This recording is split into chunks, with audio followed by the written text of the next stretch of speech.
Ms. Kessler, you on the phone? Hello?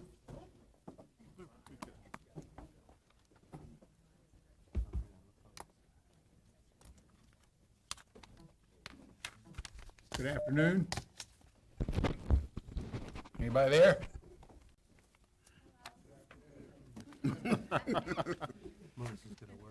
Okay, we're working on the telephone hookup with our board member Kessler. Welcome to our May 16th JEA Board of Directors meeting. Exciting meeting in store for you.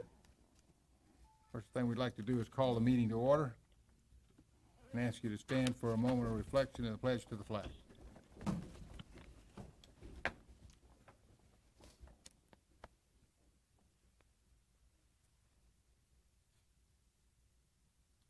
I pledge allegiance to the flag of the United States of America and to the republic for which it stands, one nation, under God, indivisible, with liberty and justice for all. Thank you. May I have a motion to adopt the agenda as presented? So moved. I have a motion and a second. Any discussion? Mr. Wait Chair. while I transfer your call. Ms. Kessler? I'm here. Thank you. Hello, Ms. Kessler. Welcome. Good morning, good afternoon, or good noon, I guess it is, right? 12 o'clock, straight up and down. We're starting the meeting. I know, you always do. You're on time. That's good. There's one minor change to the Ms. agenda. Brooks? Thank you, Go Mr. ahead. Chair. There's one minor change to the adoption of the agenda. Item 3B1 is an action item, and it's listed there as presentation information, so I'd request that the board agenda be approved with that one change. Do I have a motion and a second to? So moved. Second. All in favor? Aye. Okay, any other adoptions to the agenda? If not, we'll vote to approve it as submitted. All in favor, say aye. Aye. Opposed, like Aye. sign. Like to have the safety briefing from Paul McElroy. Paul? Thank you, Mr. Chairman. Safety is a core value. We start each meeting throughout JEA with a safety briefing. In the event that there's a need to evacuate this structure, we will exit to the stairwell to the left of the elevators as we came in. We'll walk holding the guardrail handrail, the 19 floors down, and we will gather in the southeast corner of Church and Main.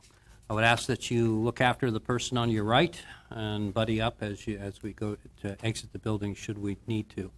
We have Mr. Brost and Mr. Hobson will call security. We have Mr. Brost as CPR, and he'll manage that as well. Restrooms are off to the left. Ask everybody to turn their phone on silent. Thank you. Thank you, Paul. Any questions? I'd like to have our Sunshine Law Public Record Statement from our Chief Legal Officer, Jody Brooks. Ms. Brooks? Thank you, Mr. Chair. This is a duly public notice meeting that has been appropriately noticed. A quorum is present. Minutes will be taken and will be published in accordance with the law. Any questions of Ms. Brooks? If not, I'd like to move to 1G, the nominating committee report. You'll recall that Ed Burr could not serve as a member of our board as he was already a member of the Florida State University Board of Trustees. So we had to accept his resignation as chair. For the last 30 days, I have been your chair pro tem, and looking forward to electing a new chairman in about 1 minute. You ready, Mr. Howard? I really hope we have the votes. I don't know what comes after chairman pro tem. I'll refer you to the April 20th minutes of the meeting of the nominating committee, which you have, I'm sure, already figured out that the nominating committee is recommending Alan Howard as our new board chair, Dolores Kessler as our new board vice chair, and Frederick Newbill as our new board secretary. If I could get a motion and a second, we'll, on that slate, we'll see if we have any other nominations. Have a motion and a second. If I have a second? Second. Any discussion? Any other nominations? You happy voting on them all at one time? We'll do that. Is that okay, Ms. Brooks? You can vote them as a slate, yes, sir. You have your slate of officers as I mentioned to you, and you have it in front of you there. All in favor say aye. Aye. Opposed, like sign. Congratulations, Mr. Howard, Ms. Kessler, and Mr. Newbill. Thank you. Mr. Howard, it's my pleasure to present you with the gavel and wish you well. Thank you, Mr. Chairman. Appreciate it. Thank you. It's an honor and a privilege to serve with these fine individuals as chair of the board of directors of JEA. I pledge to do my best to support JEA in our mission of delivering exceptional customer service, building a unbeatable team, and what was the other one? Achieving business excellence. Is that our mission? Yes. Good. Okay. Good. We'll start with comments from the public. Call on Mr. Larson, Tom Larson. You'll state your name and address for the record, Mr. Larson. Please. Thank you. My name is Tom Larson. I live in Jacksonville Beach, 887 Marshside Court. Thank you very much for letting me have a few moments here to speak. I wanted to compliment JEA for providing various opportunities for community dialogue over the years. I've been long a participant in the Clean Power Stakeholders Group, which has been involved with staff dialogue for a long, long time. Most recently, commissioned was a solar stakeholders discussion group that's been meeting over the last couple months, and we'll have another meeting tomorrow to talk about ideas and proposals for guiding JEA's engagement with the community and with our future on transitioning to more and more solar as the economics and the opportunity develops. And I did want to encourage JEA to please continue with these dialogues. It's rewarding both for the community and I think for some on the staff to get the various viewpoints that come to the table. And I know there's a lot of analysis that some of your staff people have to go through very deeply, and there are some of us who have visions for the future that may be bringing some other values into the mix that we believe should be part of the discussions that all of us consider as we chart our path forward.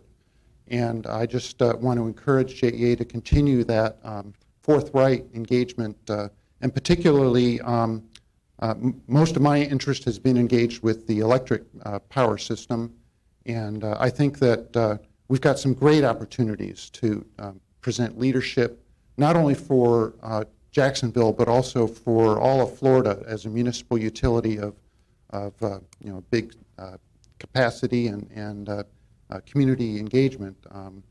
A lot of what JEA does helps set the agenda for all of our future. So I thank you, and I look forward to continuing to engage with you all.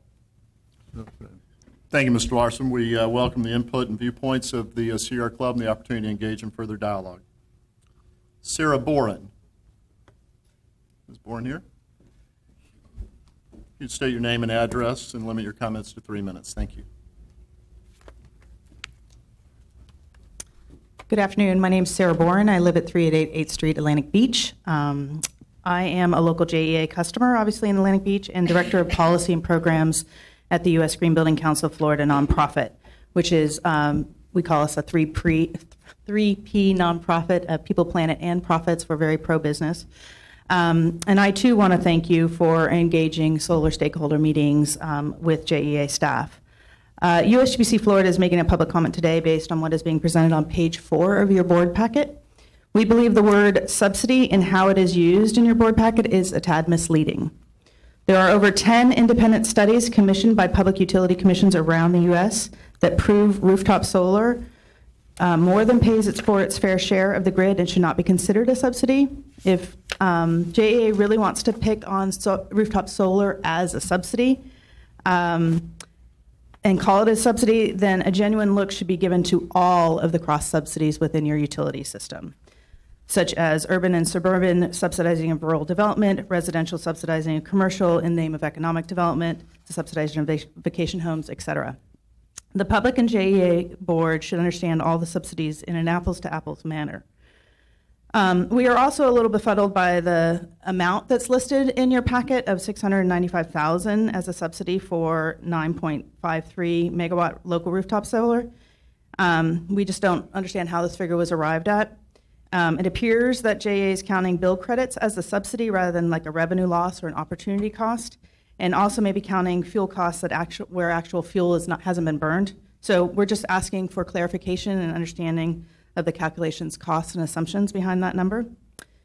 Another point we'd like to make is that Northeast and Florida citizens loudly called for more solar, both in voting and engagement last year. They want more solar, more diverse choices in addition to utility scale and rooftop, and they want deeper market penetration. Right now, JEA has maybe 900 rooftop solar customers out of 450,000 customers.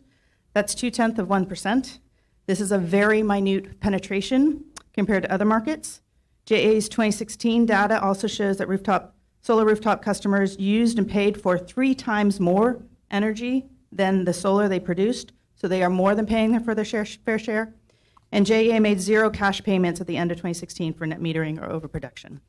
There is so much opportunity for JEA to be a leader in solar, not just in its utility scale solar, which we absolutely commend and want you to do more of, and we applaud it, but also in rooftop and community solar, as well as different business models and rate structures. Building community is JEA's slogan, and we believe that having a diverse fuel portfolio with a strong solar percentage in the mix makes for a strong, resilient community. Thank you for your time and listening. Thank you, Ms. Boren, and congratulations, you had 3 minutes exactly. Ms. Boren, if you can give your email address to the young lady to the left. I don't have the answer to your question regarding the detail and backup on the numbers that are reflected in the board packet, but someone here does, and we will get that to you. Thank you. So thank you. Next, we'll welcome Honorable Greg Anderson. Mr. Anderson, our council liaison, comments? Thank you, sir. Congratulations, Mr. Chairman. Legislative withdrawal of Bird reappointment when it was approved last week, and Mayor Curry's pension plan approved. And with that, all of your collective bargaining agreements, as it stands right now, I'm unaware of any significant legislative items in front of the Jacksonville City Council from JEA. I'd like to mention to you that each year our City Council holds its leadership election. That election will occur next Tuesday, which will result in an orderly transition of power effective July 1. As always, Mr. Chairman, board members, I thank you for your service to the community.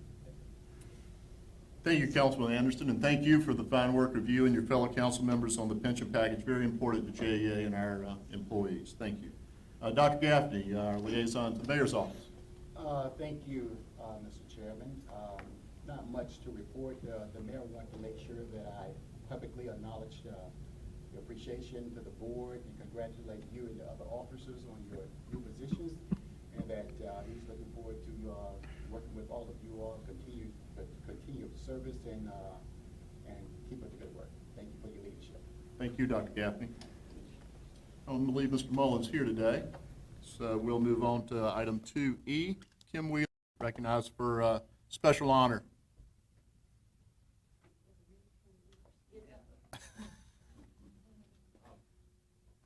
Just come to the microphone. They're actually going to come sit. Is there a presentation? Do you want to sit? There's a presentation now, but and to appreciate the time you guys have, only one of us is going to speak, and I've decided to let my Forster, who does our community outreach, present today on the award of the Tree Line Utility USA. And this is just something that the tree crew put together because they're so proud of the good work they have been doing. And I like to, usually they're not the ones that is being celebrated in Riverside. So they signed it for me. They were so. That's great. So this is Joe Anderson. He's in charge of gathering the data for the Tree Line USA. Joe? Thank you for seeing me today. You know, I thought here we're going to talk about JEA or the Tree Line USA in under 5 minutes, and that's going to be a little hard to do. So I can't really deliver a full sermon, but I can deliver a little bit of it. But I thought about Jacksonville, and there was a time we were nothing more than a little acorn on the banks of the St. Johns River. And just like the acorn, the city, all we needed was a little Florida sun, water, and space to grow, and that we grew. But Jacksonville wasn't always known as the big city of Jacksonville. There was a time we had another name. You know what it is? I mean, I know there's somebody here know what it was, right? Calvert. We were a sleepy little cow town on the banks of the St. Johns River, cattle crossing or cow ford. So I thought about that little town of Cowford, and I thought about probably the streets were filled with cowboys, Seminole Indians, and civic organizations and board members. Because, well, think about it. Without the board members, Cowford would have never had the future that it has today. So I thought that would be a good place to start, is to open up with a true story, a cowboy story that started in 1820 on the banks of the St. Johns River. And that story goes something like this. In a southern town in days of old, where the river narrowed and cows were sold, folks there thought they'd take advantage of opportunity and build themselves a right smart community. So they built them a school where the arts could be taught, and they built them a church on a corner lot, and they painted it white with a steeple high to greet the townsfolk as they came by. They had a judge, a sheriff, and a mayor, but they needed a preacher to make things square, so they sent back east, which was the general rule, and they hired one straight out of divinity school. Well, when Sunday came, he was all decked out, ready to preach a sermon, whisper and shout, but when he walked up to the podium, it was all too clear. None have come to hear. All except for the cowboy in the pew back there with a Sunday shirt and a slick back hair. He sat there kind of quiet-like, looking at the church floor with an occasional glance over to the church's door. Time stood still for the longest while before the preacher coughed and faked a smile. Well, I guess we'll try again next week. His voice was weak and that of a denemered pup, and it was just about then that old Jake spoke up. Hold on there, preacher, it ain't your fault. Those churches' doors aren't like no vault, for there is no locks to keep folks out. And if you don't preach now, it's Satan's one about. Why, if I had a whole load of hay and only one cow showed up, she'd get fed that day. Now, this preacher, he's had a tough time with these southern ways, but now that he found his call by the profound man in the southern drawl, he fixed his collar and he stood up straight and he began to preach about the Golden Gate. He talked about that book he waved, chapter, verse, and all, and God's own omnipotent power for over an hour. And then the wages of sin and hell's brimfire, he didn't weaken, he didn't tire. He began to raise his fist and shout and stomp the floor when he looked up and noticed that old Jake wasn't awake anymore. This made him mad. He stomped down to that pew and shook Jake's shoulder, and he said, I'm talked through. You're the one that told me about this cow being fed, and now you're sitting there like you're home in bed. Well, it's true there, preacher, about the things I said. If that cow showed up, she would have been fed. Every cowman knows it's the Cowford Code. But I wouldn't have fed her the whole darn load.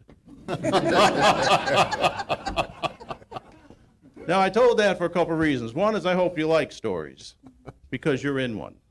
You're in the story of Jacksonville's urban forest. And there's a role that JEA plays.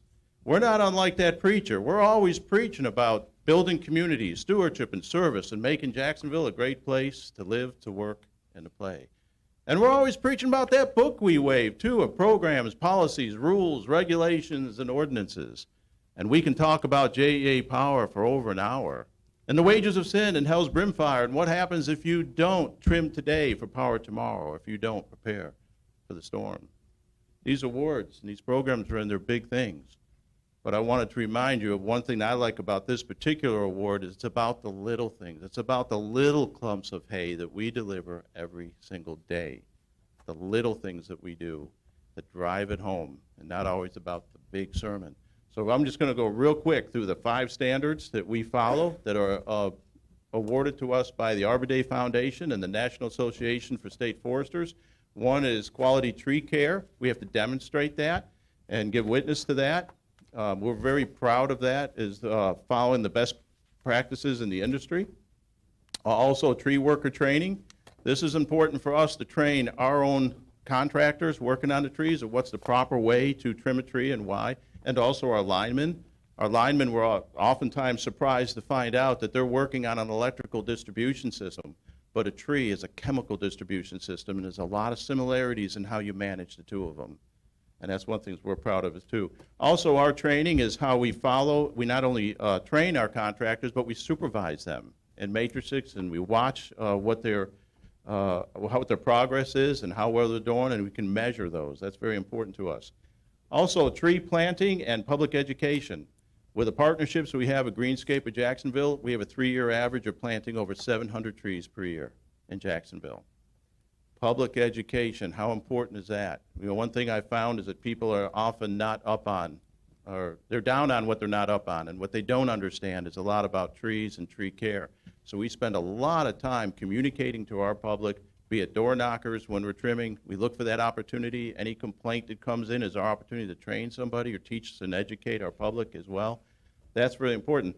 The City of Atlantic Beach just recently had a near miss this past weekend, and it raised their concerns about a resilient and sustainable urban forest and how to manage trees. And they're starting to learn some things. They're starting to be aware of things that we've known for a long time.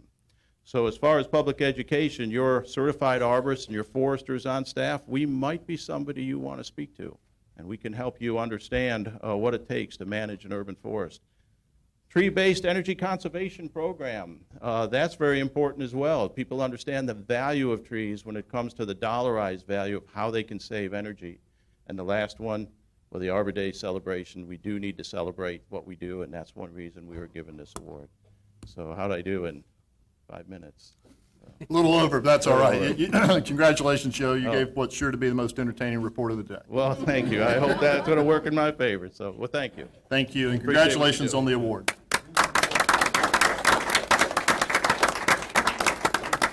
In keeping with the theme of awards, Richard Vento, our interim chief customer officer, J.D. Power report. Well, I too have a story to tell. Are you also a poet? Okay. With earned customer loyalty as a strategic focus of JEA, JEA continues to participate in J.D. Power's customer satisfaction surveys. And J.D. Power's recently completed its 3rd of 4 fieldings of the residential customer satisfaction survey. This slide shows JEA's historical customer satisfaction performance as measured by J.D. Powers. Focusing on the left, you can see the residential results over year-over-year performance on customer satisfaction. The light green bar on the right indicating our 2017 performance year-to-date. Through the efforts of the JEA team, JEA continues to show significant improvement with year-to-date performance in the top quartile nationally, placing 20th out of 138 nationally and 4th out of the 11 within the state. As a brief review, the right-hand side of the slide shows our business customer satisfaction performance history. While the final results were reported at an earlier board meeting, I wanted to again draw your attention to JEA's continued top quartile performance and accomplishment of the entire JEA team. The pie chart on the left illustrates how our overall satisfaction scores are derived from customer ratings and weights of each of the 6 drivers of satisfaction. The trend line on the right, the red trend line, illustrates that the utility industry continues to focus and improve their performance related to customer satisfaction. The blue trend line shows JEA's performance, which is continuing to improve at a rate higher than the overall industry. This continued trend of improvement provides a backdrop for the next slide.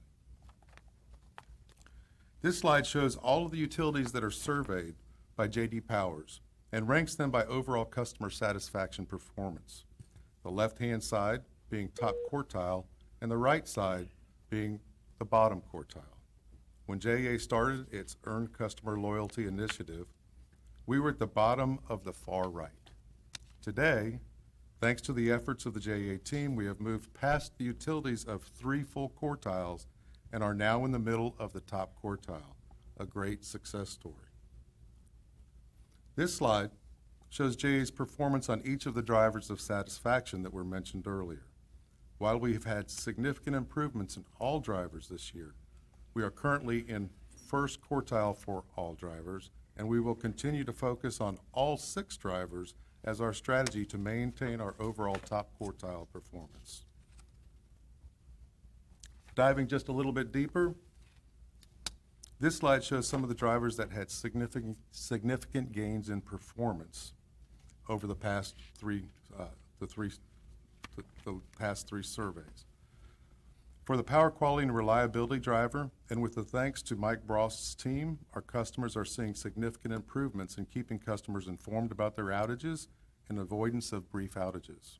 For price, customers are experiencing a better understanding of our pricing and perceiving a reduction in their monthly costs of electric service. And for communications, customers are recalling significantly more communications from JEA.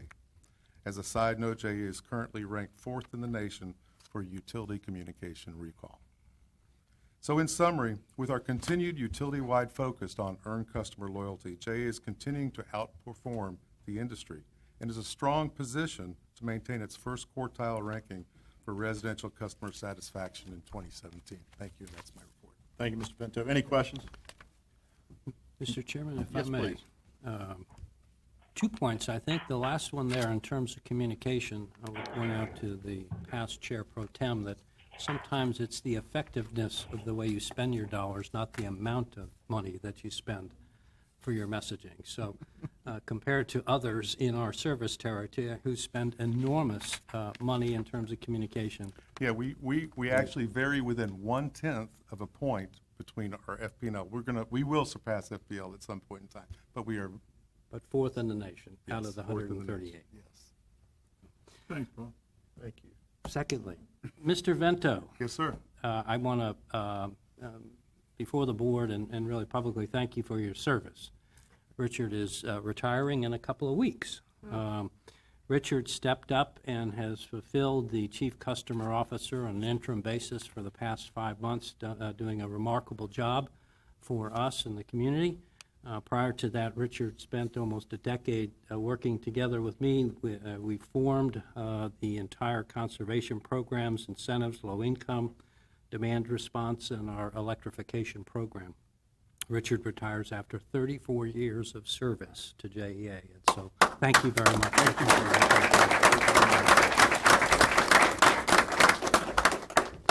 And I add by formally announcing, I guess, the Kerry Stewart coming to join us at the end of the month as full-time Chief Customer Officer. That's great. Welcome to the team, Carrie. Our next agenda item is the consent agenda. Unless there's an objection to anything being included on the consent agenda, I'll invite a motion to approve the consent agenda. So moved. Second? Second. All in favor? Aye. Any opposed? Passes unanimously. We're on 3B, strategic discussions and action. We'll combine 1 and 2. I'll invite Melissa Dykes and Paul DeVar and Mike Gross to the table.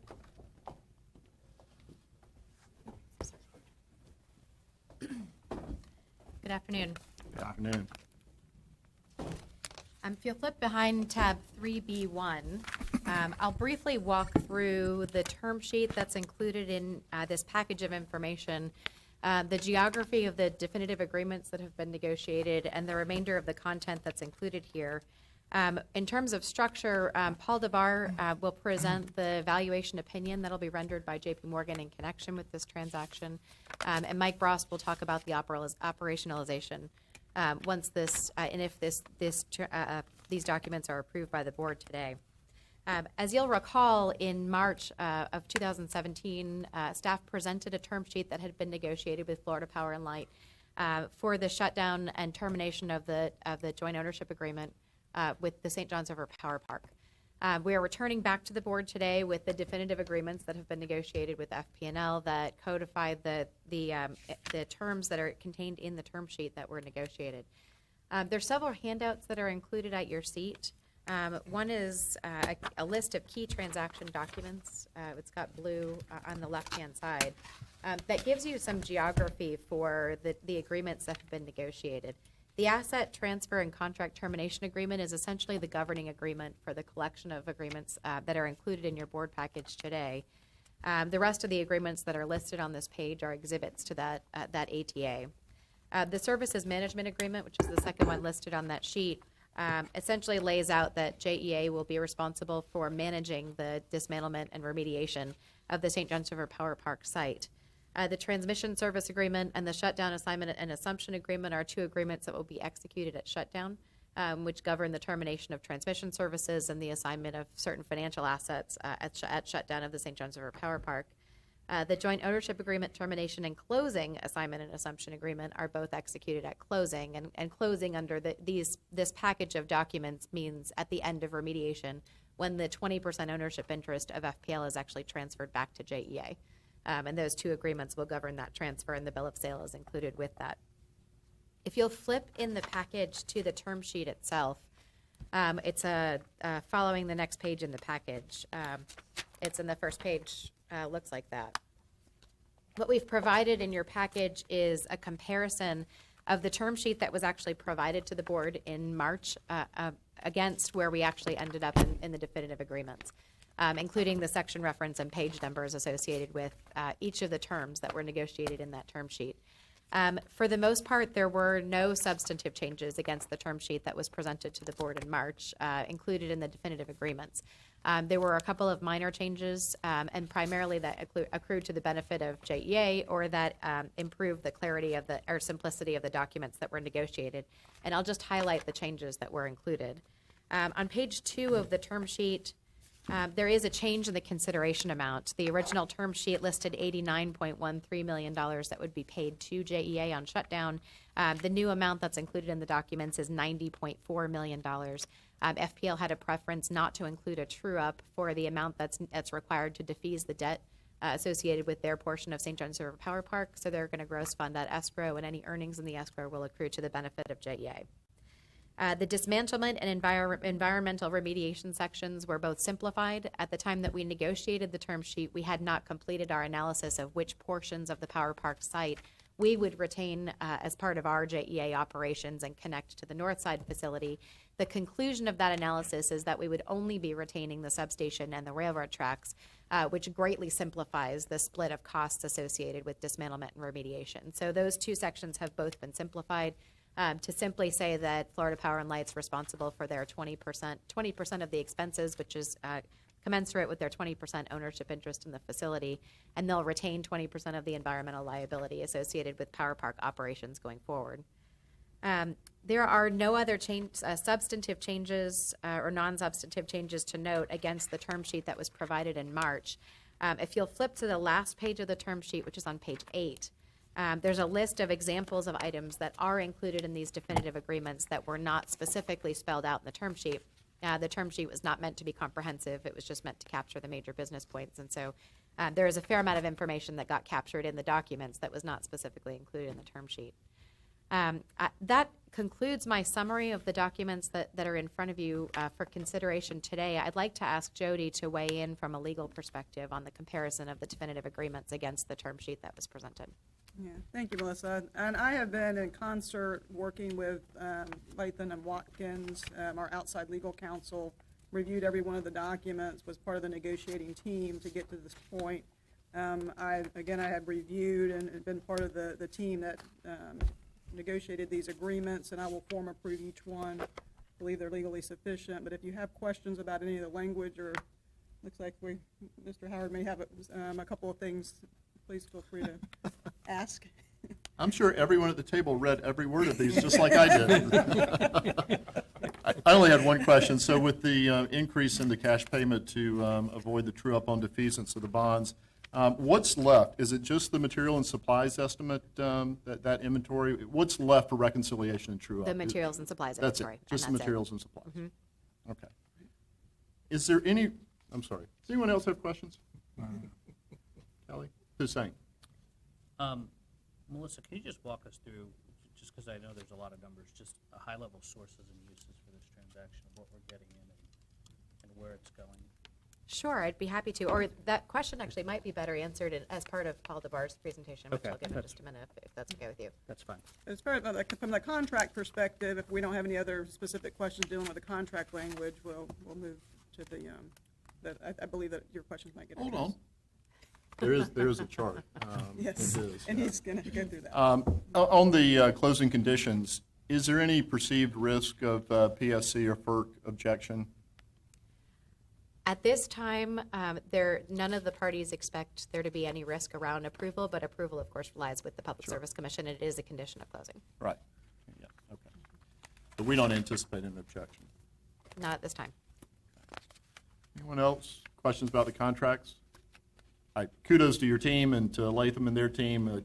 Excellent. I read through them. They're very clear, very concise, and very complex transactions. So really well done. Job well done. We have an action item here before we move to Paul DeBar's presentation, and that's approval by the board. Well, Mr. Chairman, it may be beneficial to hear from Paul DeBar since he's providing an opinion for the benefit of board members. All right, so we combine before those the before we action is vote on the taken. action item. So we'll recognize Paul DeBar, J.P. Morgan, who provided the valuation opinion. And just by way of introduction, Paul is the managing director. He heads up the energy M&A practice at J.P. Morgan, and has arguably more experience than anybody else in the business when it comes to structured energy transactions, particularly for municipal entities. And so he's well qualified to provide his opinion. He's got lots of experience in the business, and when he's not doing energy M&A, he's hanging out with the Nuclear Regulatory Commission. So he's very active in all aspects of the energy space. Mr. DeBar. Okay, thank you. And I can guarantee that my presentation would be much more dry than Mr. Anderson's. I haven't been able to figure out how to create a rhyme for evaluation analysis. It's something to learn. So thank you very much. You have a couple of different documents that should be in your packet. One is a PowerPoint presentation. The chairman was holding up one page of. And there's also our actual valuation letter, which I'll address at the end of this. So I'll turn to page 3 of the PowerPoint presentation. It has our name at the bottom, and it's the one that's up on the screen right there.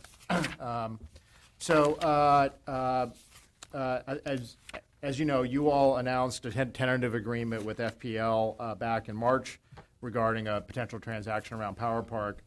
Upon receipt of all the required approvals, as you know, the commercial operations of Power Park will cease. There will be payments to JEA, which I'll go through in a little bit more detail in the sources and uses question here in a little bit, and a termination of the JOA. Also, as you know, there will be a dismantlement of the site at the end of the day, and you all will have 100% title and ability to manage that going forward. So there'll be a lot of flexibility on the part of JEA going forward as a result of this transaction. We were engaged by our management team to help the transaction on a few fronts. We were there to help around some of the negotiation points that was done with FPL, some of the structuring, and ultimately assessing the impact of the transaction to JEA, which is what this analysis is. We used the financial projections for Power Park and the system as provided by your management team as the basis of this. This is a summary of the financial analysis. There is a lot more data as a part of our analysis than it's summarized in this presentation. Overall, our conclusion is that this transaction is beneficial to JEA. It overall reduces the expense profile associated with the whole system on behalf of your customers.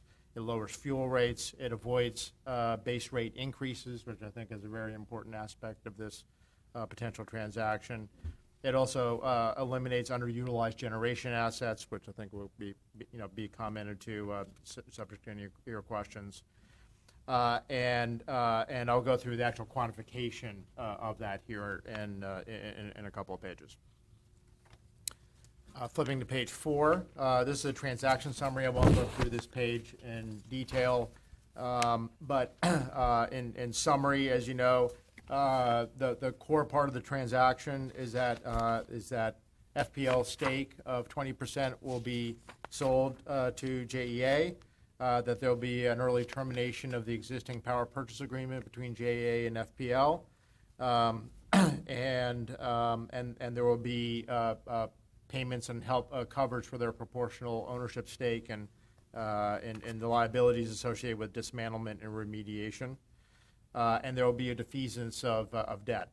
The actual consideration here, as you can see on page 4, is $135.6 million, which includes the $90.4 of cash that you see from the legal documents. I'll go through in a little bit more detail in a couple of pages on the whole roll-up.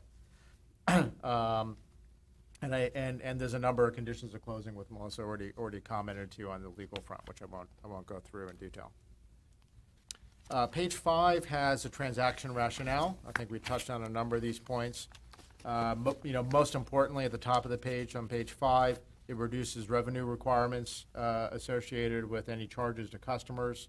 So there's definitely a positive financial impact on the part of customers on the right cost structure for the customers on the electric side of JEA.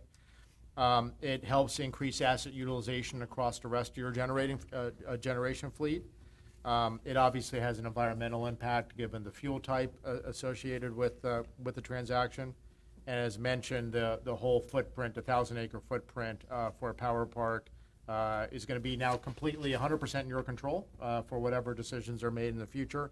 Obviously, a lot of optionality for that for you going forward. Page 6 lays out the financials. Maybe I'll jump down to the bottom of the page. So the total required funding at shutdown, which is the left column on the bottom of page 6, this is for 100% stake. So, and I'll break it up on the FPL side and the payments here in a second. But you can see that the non-debt items, of which there were questions about here earlier, is a little above $110 million. And the debt component on the debt defeasance side is $141 million. So that's for 100%. The transaction, as contemplated, has a mixture of cash actually paid out of the pocket, so to speak, by FPL, as well as a release of funds that are jointly held within Power Park between your two proportional stakes. So the release of cash, which sits right now at Power Park, the proportional stake that FPL will release and basically give to JEA fully is the $34 million, as you can see there, on the non-debt items, and their proportional stake around the debt component of $45 million. So they're going to release basically $79 million. That basically sits there as their portion, but they're going to be handing it over to JEA as a portion of this. In addition, they're going to pay some more money on top of that in order for this transaction to happen. So you can see there that that's the $49 million for the non-debt items that was talked about, and an additional $8 million for the debt component. And so the total amount that FPL, between the release and the new cash, is basically the addition of those two middle columns to add up to 135 that you see on the far right. The $90 million the $90.4 million that you saw from the contract is basically the new money, so to speak, and that actually adds up to the 7.95 that you see in the third column and the 82.45 up top. So that's just so how you know how it links to the contract and the buildup of the various different accounts. And the final analysis, and as was mentioned, we are doing at the request of your management team to deliver to the board a valuation of the transaction for these various different steps that are going through. And I'll quickly describe the analysis that we stepped through. It was in quite a bit of detail. First of all, there's actual cash and liabilities that are being covered that we were just talking about.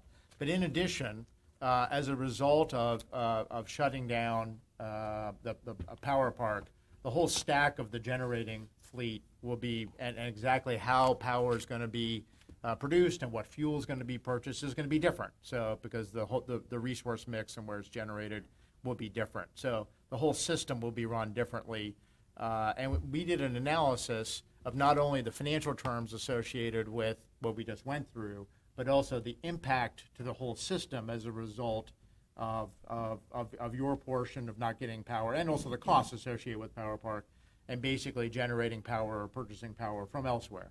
We got these projections from your management team, and we went ahead and did a full analysis of if you did nothing and just kept running the system as is with Power Park as a part of it, or you did this transaction, including all the financial points that we went through previously, as well as the whole restacking of the stack, so to speak, of your generating mix and associated replacement costs, so to speak, of purchasing power from elsewhere. That's what the whole analysis was. So it's a very holistic analysis to the whole system, not just narrowly on the financial terms associated with the power plant transaction.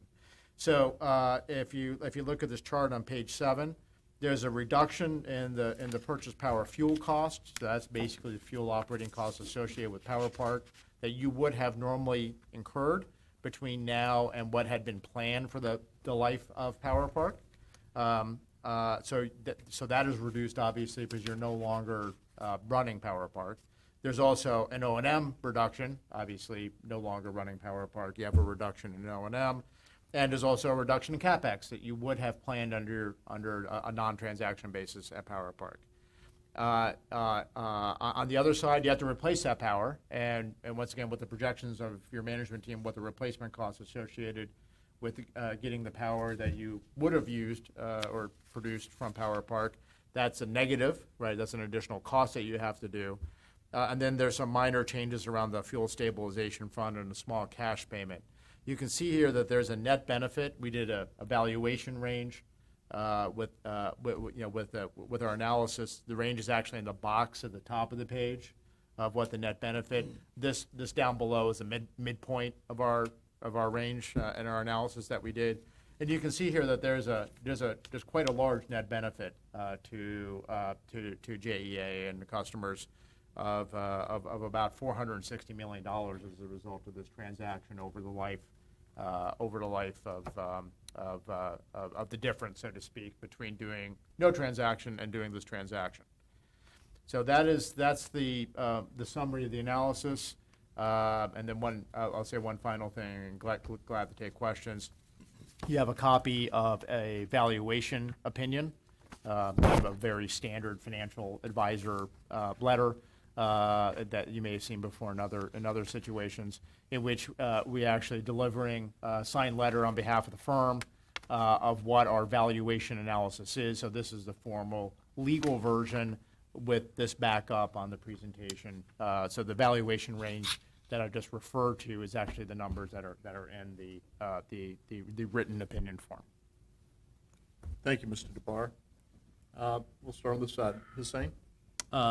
So again, just on the sources and uses, I do see the FPL piece, but I'm just not following where the other 117 million comes.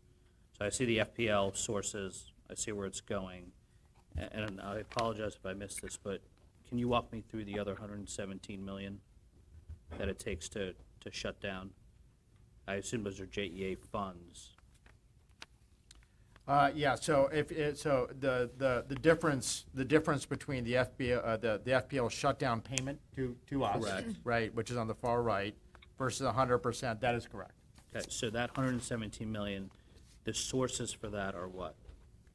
They're primarily funds that are on hand at the St. John's River Power Park. They're funds that have been set aside either for renewal and replacement requirements or for the debt service reserve fund. So they've been accrued for this purpose? With the debt, yes. The funds have been accrued, with one exception. We do expect, we're currently analyzing and expect to be making a recommendation to the board to transfer money that's been accrued in the environmental fund and the electric system to the St. John's River Power Park to be used for remediation expenses. Those are qualified environmental expenses. Those funds are not technically required as an additional contribution to accomplish the remediation and dismantlement. There are funds on hand that we expect to fully cover those expenses. However, the benefit of using those environmental funds at Power Park for qualified environmental expenses is that other consideration that was paid by FPL to JEA in connection with the shutdown can then be redirected toward the debt that will remain outstanding at Power Park. There is a portion of the debt that was used to finance primarily pollution control equipment at Power Park that will remain outstanding even after remediation. And so we can use those funds toward repayment of that debt. And then just one follow-up, Mr. Chair. The 252 million, how sure are we of that estimate? Is there any risk here that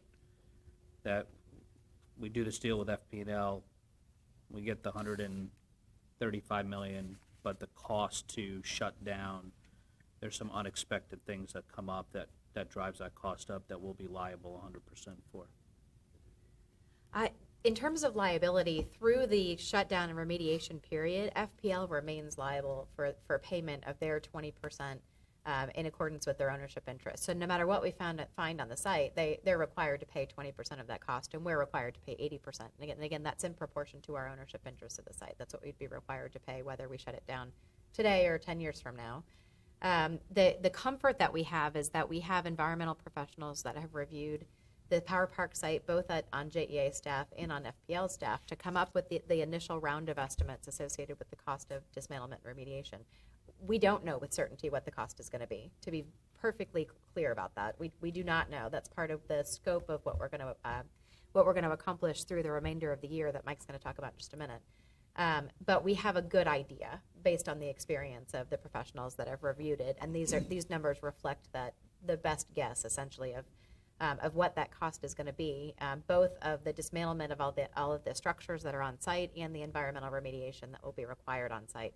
The contracts won't close. We don't actually reach the transfer of the assets until both parties are satisfied that remediation and dismantlement have been completed. And so to the extent we have a hedge on the risk associated with unexpected expenses, we keep our joint owner in this deal until the project has been complete. Okay, great. Kelly.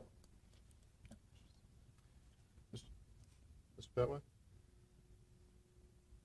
I don't have any questions. I just have a comment. I really think this is to your question and point. You know, if we didn't have this opportunity, we'd be looking at a lot more unknown exposures as a result of trying to do what we're going to do here. I see this as a real opportunity that's come our way, and I applaud the participants here, Mr. McElroy and his team. I think it's very fortunate that we can do this at this time. Thank you.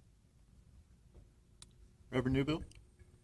Am I correct in thinking that the motivation behind this is that we're producing or have the capacity to produce much more electricity than what we're using?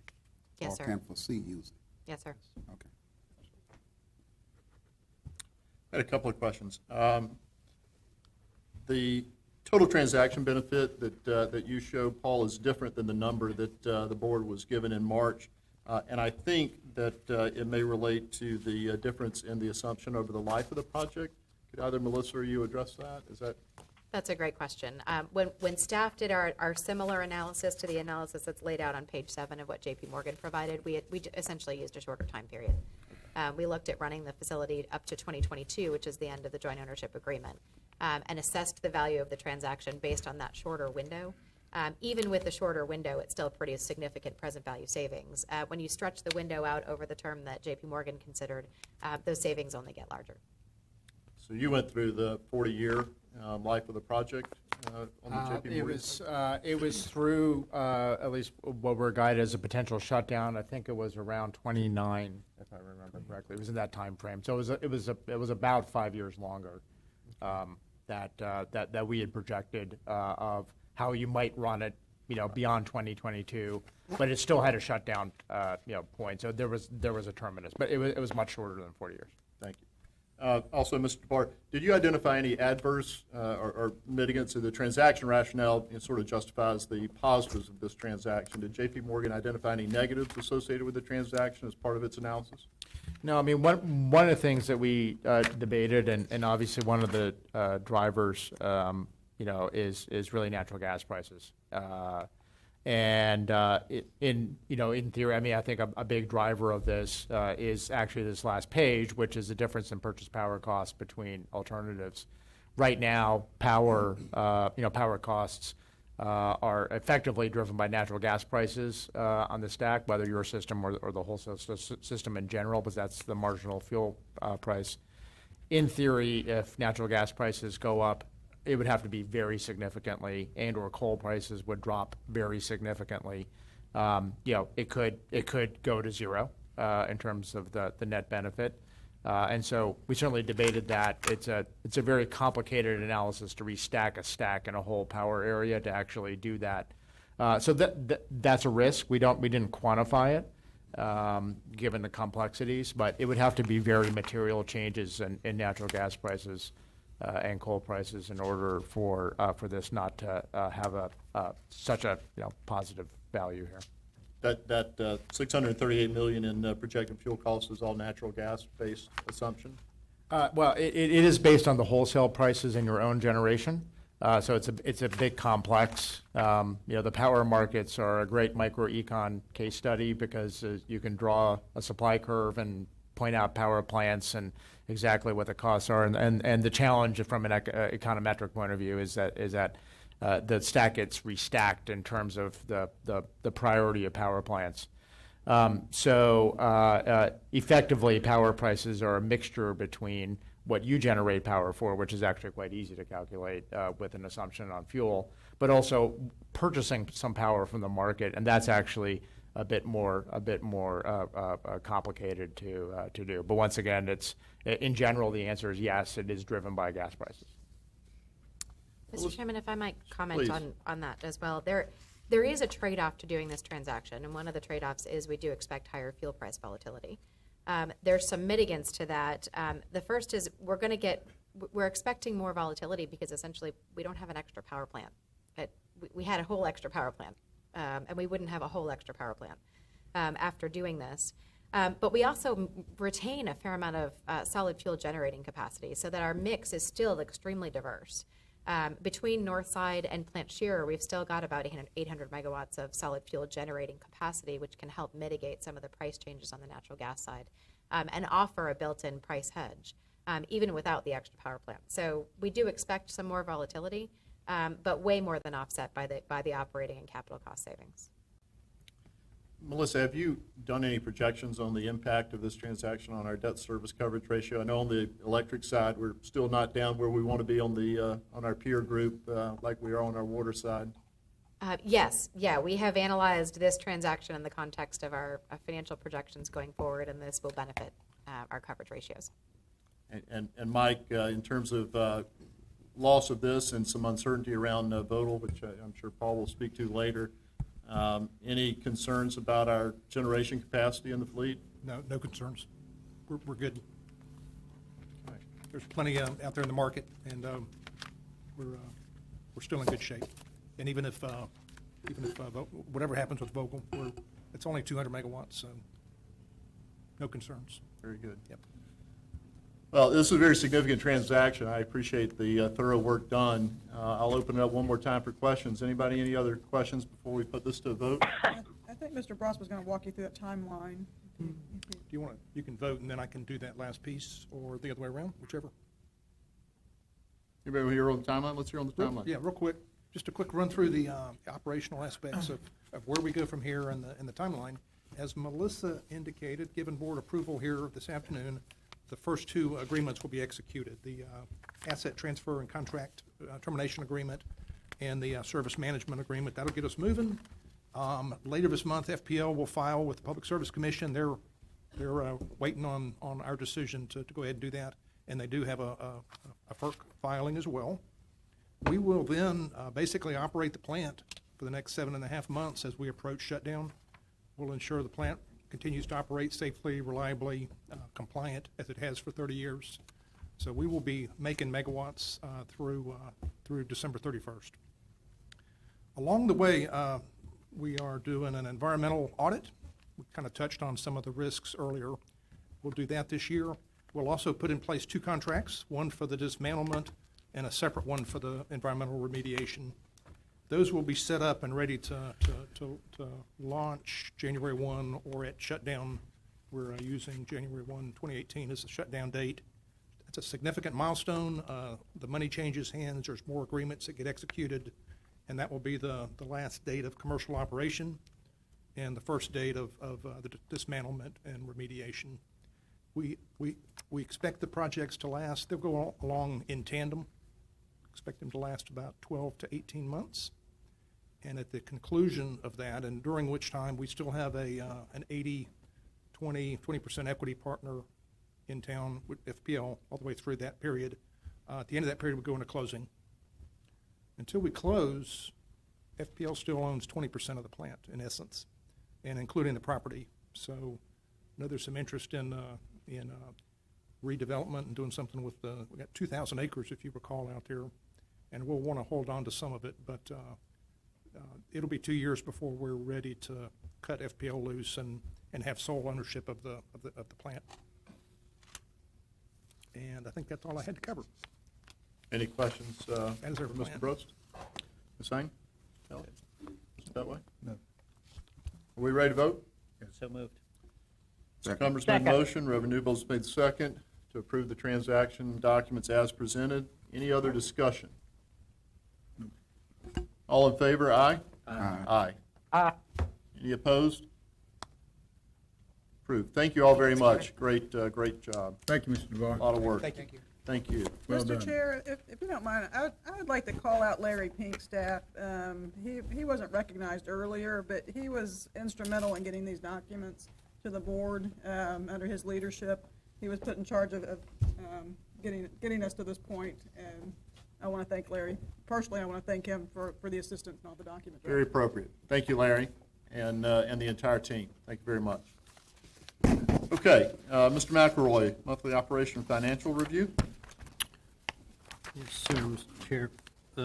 3B3. And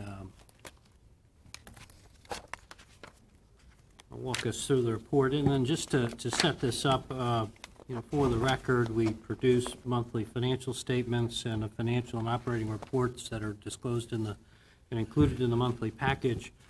We talk to a summary version, which is this portion of the meeting, and on a quarterly basis, we do a full financial review with our chief financial officer. So the summary financial reports, taking the water and sewer system first. In both systems, we are trailing in safety. We have taken up a number of initiatives and continue to have the team focus on that, trying to get us back into what is really, national class, best-in-class numbers as to the 1%. We're a little bit above at this point in time. Fortunately, at this point in time, no catastrophic, not many lost time incidents. Our sales forecast substantially above. We continue to sell, and I'll have some comments in my report in terms of the amount of demand on the water system. Looking at the operating metrics in terms of unplanned outages, CUP compliance and nitrogen, all in good shape, green at this point in time. SSO, sanitary sewer overflows in generally blue sky. We're best-in-class goal of 27. We're 25 to date, so we'll probably end up a little bit higher than that, but still, that's a major focus of the business. And continues to be in our preparation, as we heard last month, for storm season. Turning to the electric system on page 4, the sales forecast picked up a little bit. We'll still be under last year as our projection. When we look at the T&D, the transmission and distribution grid performance, all 4 metrics are in the green category, performing well. Generating plant performance also performing well in the green category.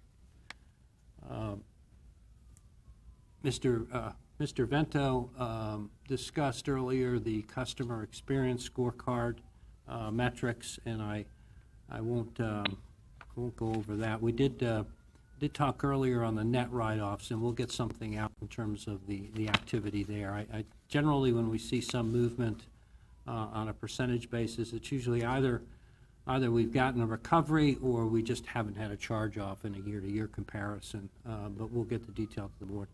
On this page 4, the bottom right, the annualized subsidy of $695,000 annually, and this is the number that Ms. Bourne pointed out. We will share the math with the stakeholders in tomorrow's stakeholders meeting, so we'll follow up on that.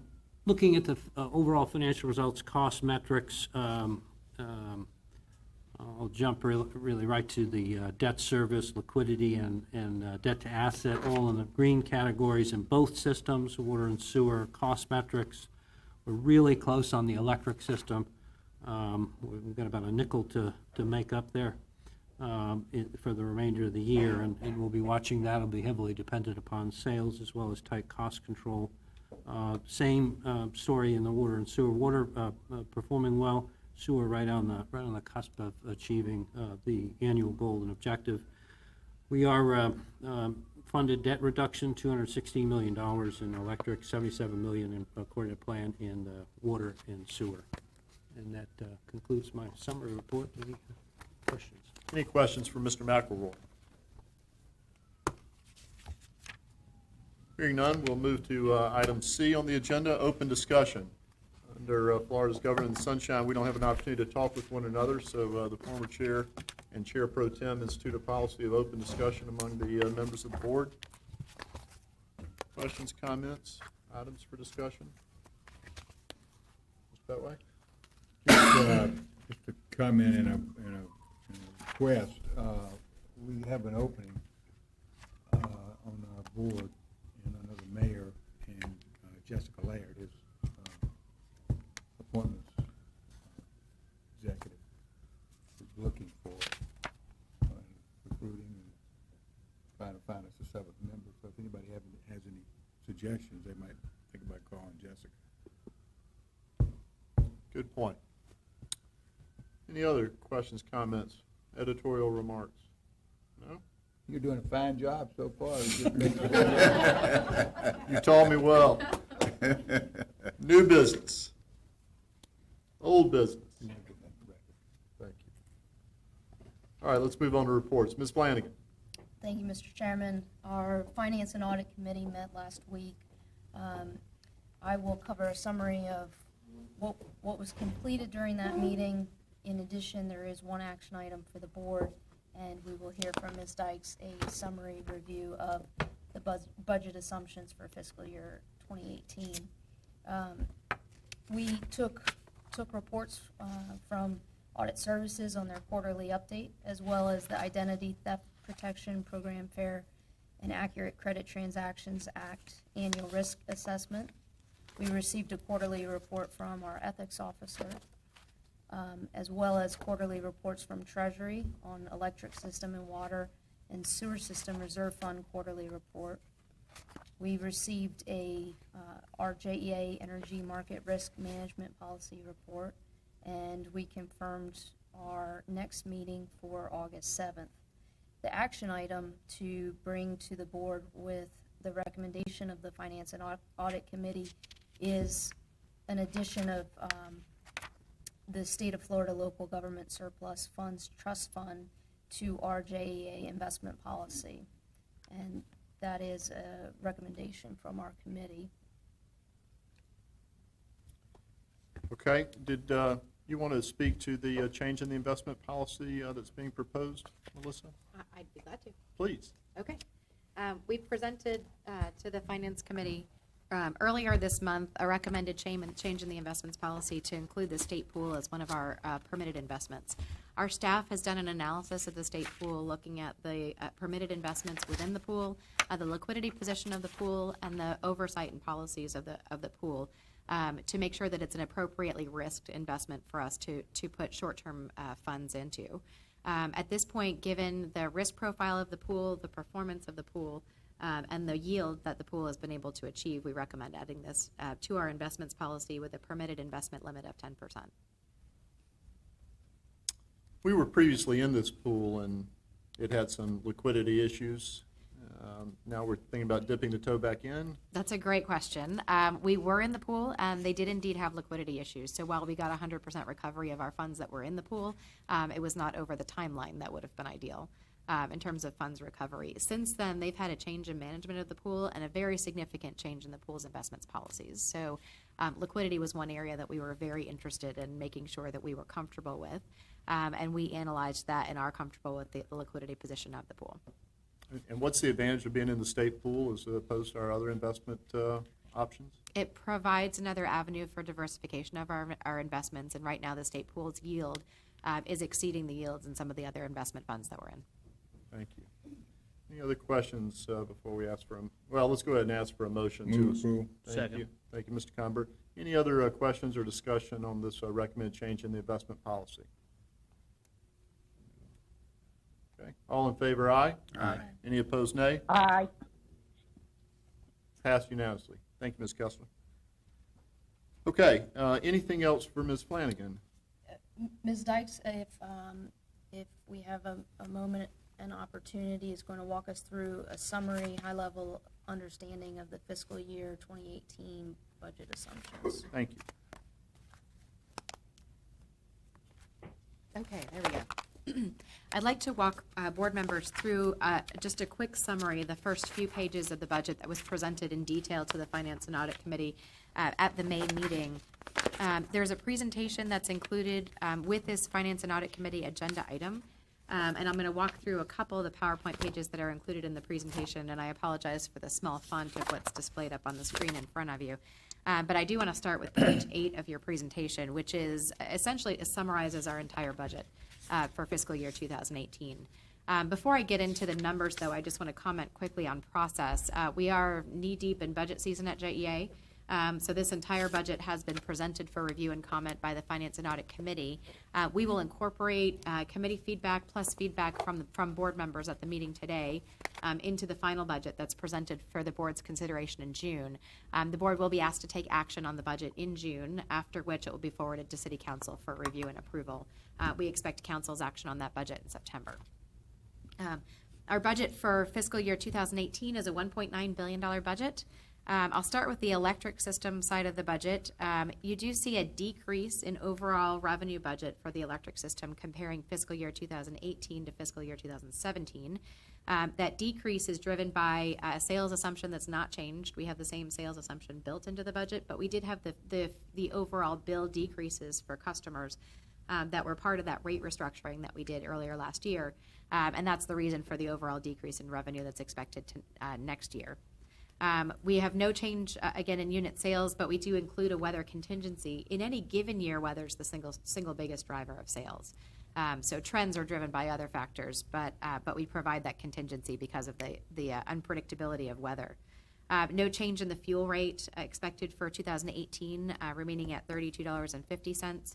I'll touch on overall city transfers when we get to that page in just a minute. Overall, O&M, it does have an increase in budget of $7.2 million versus the prior year. That's driven by generating unit outages. We've got an outage scheduled for Northside 1 and 2, plus the CTs that have driven up those outage-related expenses. The O&M budget also includes the bargaining unit contracts that were just approved, and the decrease actually in pension cost for next year. Given the pension reform that was just approved, as well as funding for some of our strategic and risk management initiatives. From a capital perspective, we have $205 million in the capital budget for 2018 on the electric system. That is funded without the issuance of new debt. So that will be funded from current year revenues and funds within the capital funds in the electric system. And metrics all look very healthy according to our budget for next year, and include a debt reduction of $162 million in the electric system. In the water and sewer system, there was a change in the assumptions that was communicated to the Finance and Audit Committee at the May meeting, which is unusual from a process perspective. Typically, we set our assumptions in March and use those assumptions through the entire budget process. For this year, we increased our sales assumption in the water and sewer system, and that's simply because we've got more months of actuals where we're observing a trend of increasing water sales. In fact, our water sales year to date are up almost 10% over last year.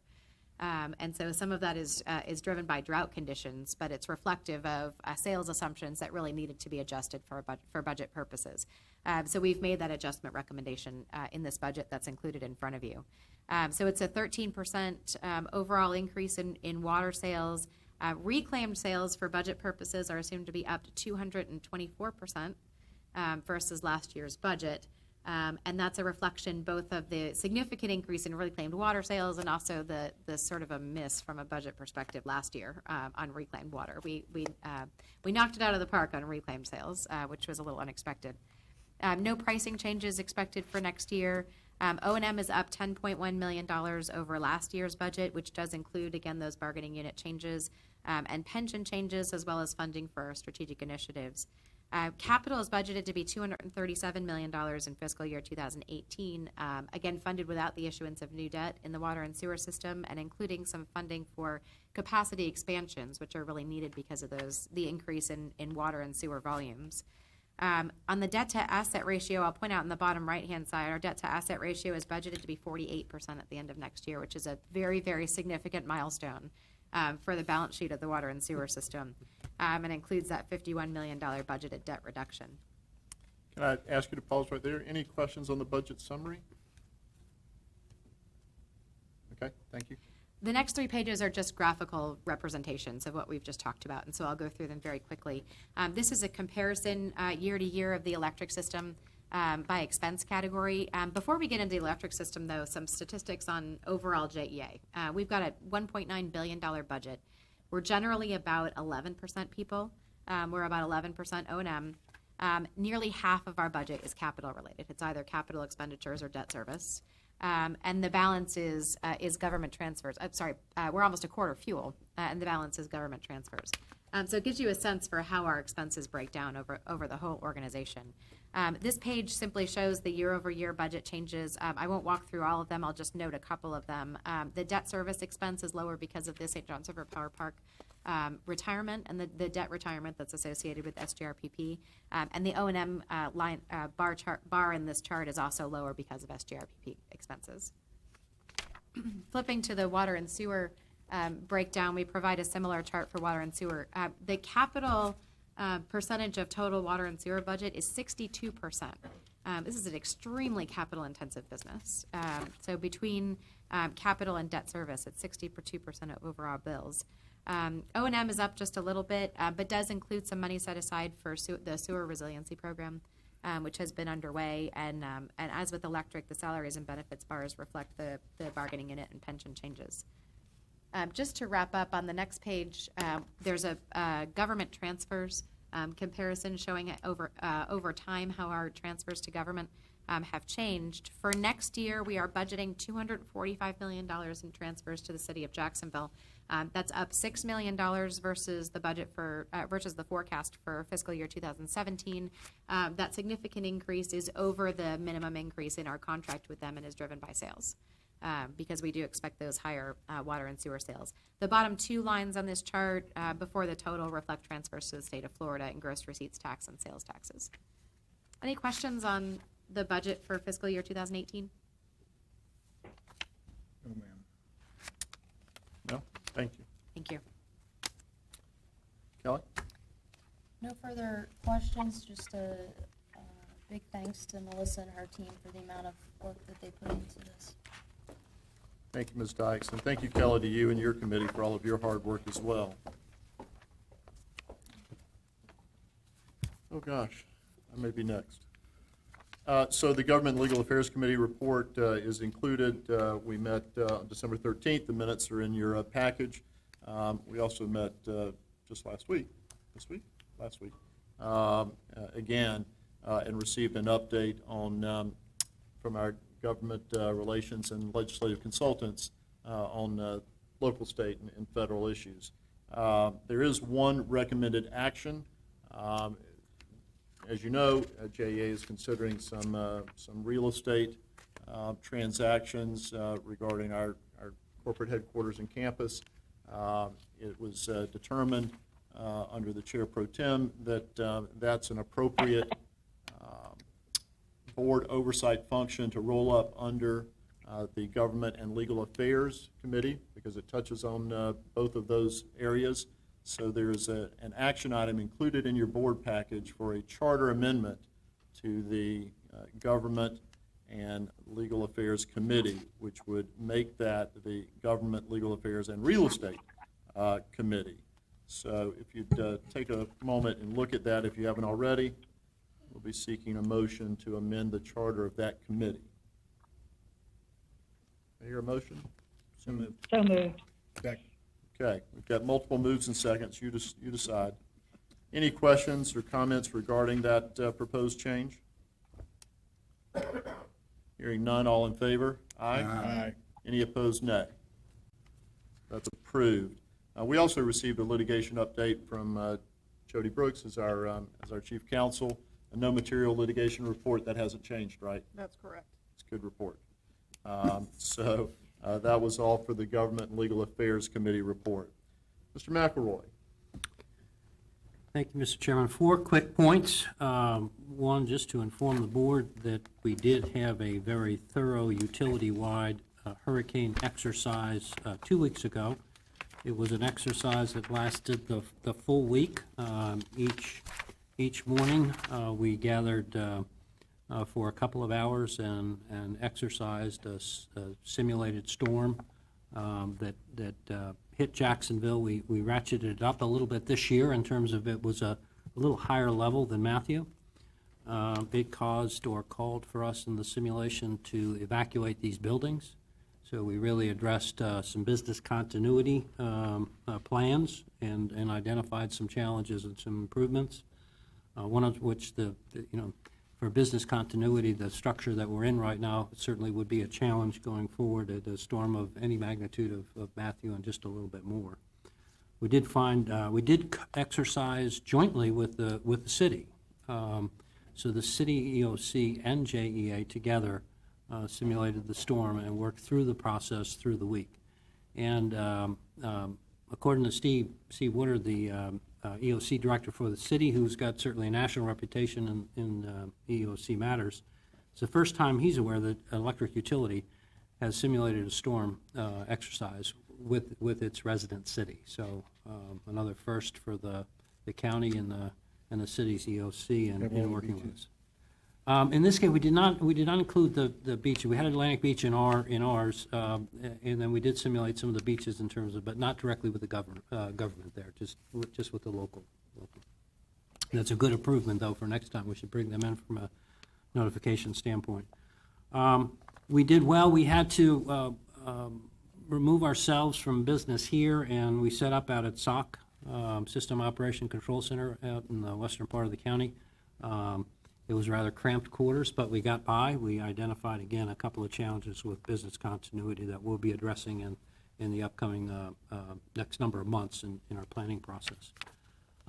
Next up, in terms of building, about 4 months ago now, in January, we had a discussion at the board meeting, and I forwarded to the members some documents, email after that, which provided support for the analysis that we did on this building and some analysis that we did in terms of other locations in the downtown for possible replacement. And again, going back, we thoroughly looked at and evaluated the complete reconditioning of this building as opposed to another site.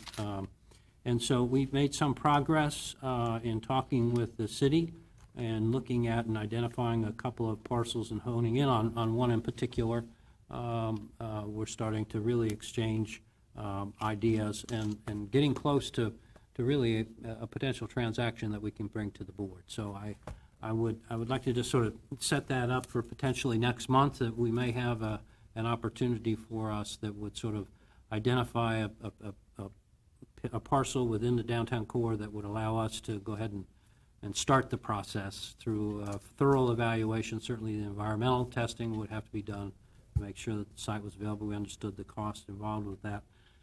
We've engaged and have now a list of about 5 or 6 potential construction managers, so we'll be reaching out to get somebody on staff or contracted to help us through the process, which would then step through identifying an architecture and then looking to design and construct a building.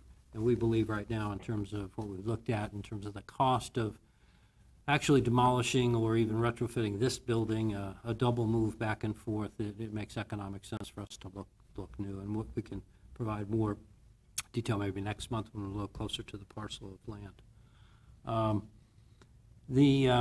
Next up, I wanted to talk a little bit about water supply. Again, just from the board standpoint, give you some sense about what we're doing in terms of planning for water supply.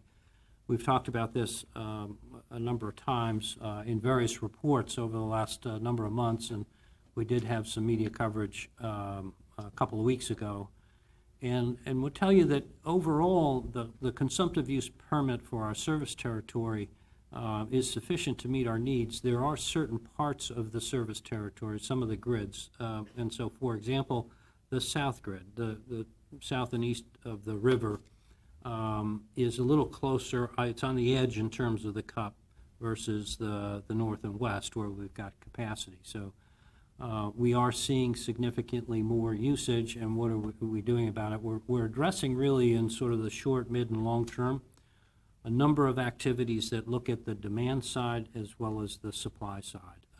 In terms of looking at demand, we'll see some conservation advertisement coming out. Our One Water theme will make the next step and challenge the community to sort of get back to a more environmental mindset with respect to use of water, primarily external. We're going to evaluate a number of demand side programs and analyze again what it might be in terms of price signals to get ourselves back into sustainable levels so we have sufficient capacity. Now, I'd be careful here in terms of just even my own language on this. When I talk about sustainable levels really for a generation or two. It's not sort of sustainable for the next week or month or year, but really trying to make sure that the aquifer is our primary source for drinking and potable water in the service territory. The next increment of water, whether we have to go to some type of treatment, is substantially more expensive. And so allocating what we currently have and having the best and most efficient use of that resource for the longest period of time is the best for the community, and so we need to do that. There's a couple of things going on in terms of supply. We're looking at the south well field rehabilitation of a couple of wells and well fields to build in sustainability and a little more production. We have got a 3.5 million gallon well being drilled here in the Main Street well field, which will help transfer more water to the south grid. And we're doing some optimization activities. So that can be done in the short run. And we've got sort of the same in terms of midterm and long-term plans to work towards making sure we do everything we can to sustain the resource. So just an update on that. It's not that we're not just raising a flag in terms of concern and caution for the community. We are communicating, we're planning, and we are constructing in terms of ensuring that we've got the aquifer and we're preserving it as best we can. And then I guess the final one would be just an update and real quick on MEAG. We saw at least a release that we're in constant negotiation, that Southern Company is the lead in the MEAG transaction for the owners of the Plant Vogel project with Toshiba Westinghouse.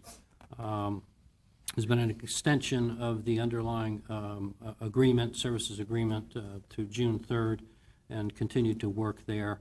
We plan in the next 30 days, we'll meet with each individual board member and just from a disclosure standpoint, lay out in specific terms the information that we have and will have, and it'll emerge and clarify, I think, in the path forward over the next week to 10 days. So we should have some good information to share with you individually. And, that concludes my report, Mr. Chairman. Thank you, Paul. Hussein? Just one follow-up, Paul. I saw in the government affairs kind of backup, there was some talk about septic tank and kind of just phase out. How's that program going to date? It's going well, and that's a statement we've got to put in context. It's a real difficult sell to get the communities that have been identified to sign up to the 70% level and then actually go forward with the execution of the plan. So there's been a lot of work on the first identified neighborhood. They're at about 50% sign up. They need to get to 70. But it's all been good work in terms of understanding the challenges going forward. So an example, a lot of rental properties and absentee owners, a lot of vacant, so how do they fit in the mix? And so there's been a lot of knowledge, and then how do you really communicate and reach out to those communities? And there's a combination of knocking on doors and community meetings. So I think if nothing else, we've learned a lot. One would say it might be going slower than in the optimistic case, but it's still moving forward. But it is a challenge. It's easy to think when you put this together, and really, this is our third big bite at the apple here over the last almost several decades of trying to get the momentum on this.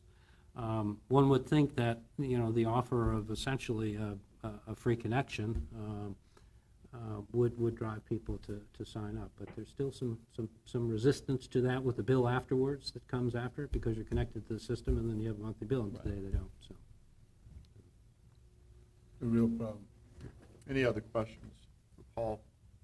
We got 30, 45 days left on that first neighborhood? Yes, yeah, approximately, yep. And then we just move on to the next neighborhood. You don't give up. Just go to the next neighborhood and try and get 70% there. Right. Okay. Nothing else? I've only got a couple of, yes, sir? No, go ahead, I want to comment there. No, you can comment. You comment. The, on the water front, the Government Affairs Committee discussed at length our relationship with people around us, north of us, south of us, connected with the river, et cetera, as far as the water supply.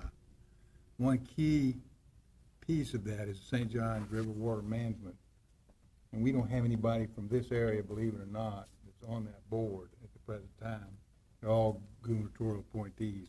There is an opening, and we kind of ran out of time to talk about it because it has no solution. But if we had someone on that board, we'd be better off than not having someone on that board, I think, as we go into the future.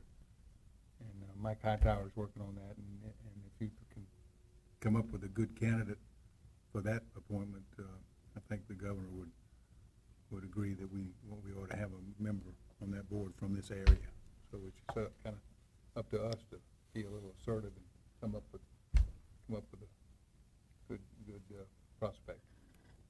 Just mention that in passing. Might get with Mike Hightower if you have a idea or two. Thank you. Thank you for mentioning that and reminding us of that, Mr. Beltway. I've got a couple of items. One, I will get with Mr. McElroy between now and our next meeting, June 20th, and work on a calendar of our future meetings, so everybody can get that on their calendar. Just checking, is the is this Tuesday, third Tuesday, still a good date for everyone if we kept that going forward? Yes. Yeah. Ms. Kessler, would that work for you, keep the current schedule? Yes, it does. Thank you. Two, we've got some vacancies on our committees, so I'm giving that some thought. Ms. Brooks has advised me that the chair has certain discretion to appoint the chairs of committees.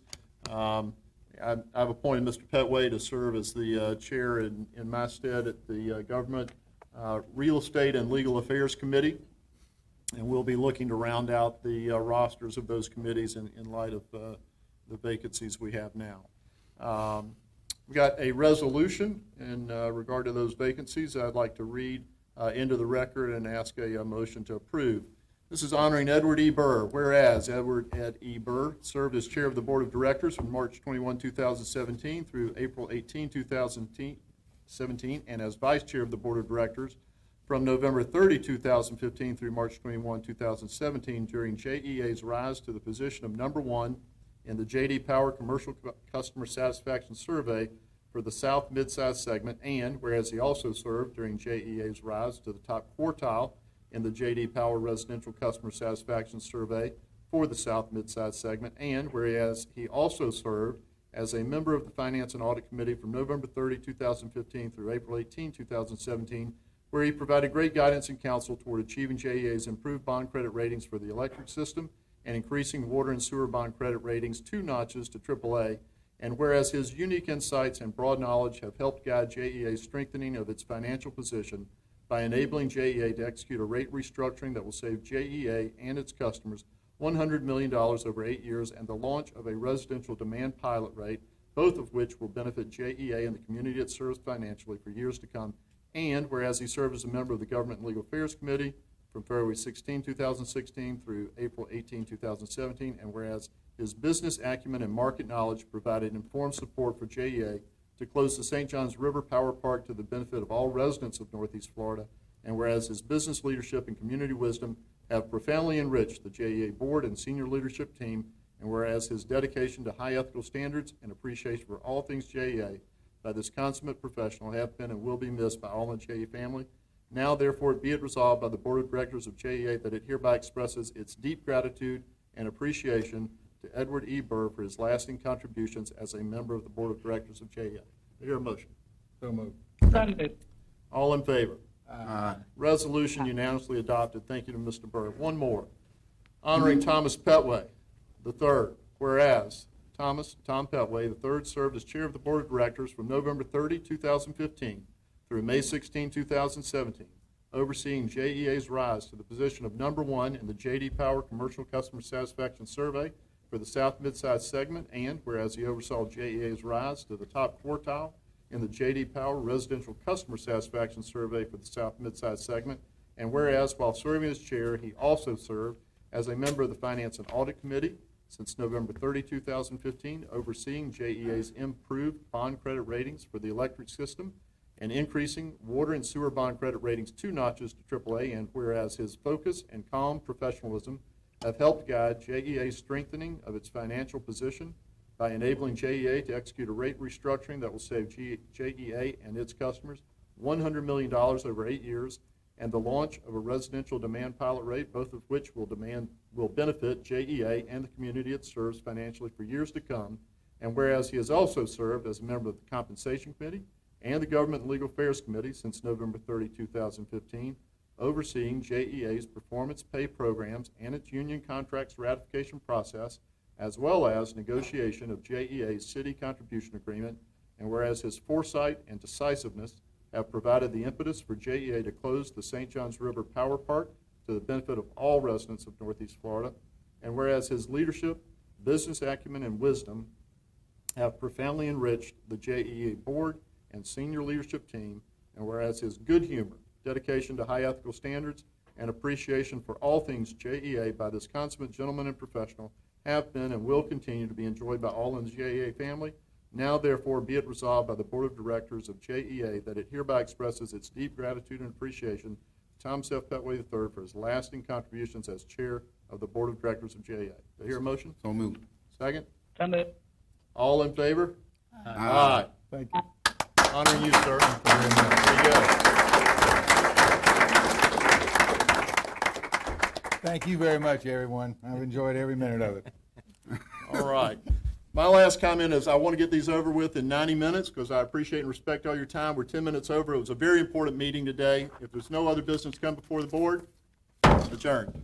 Well done. Thanks, sir.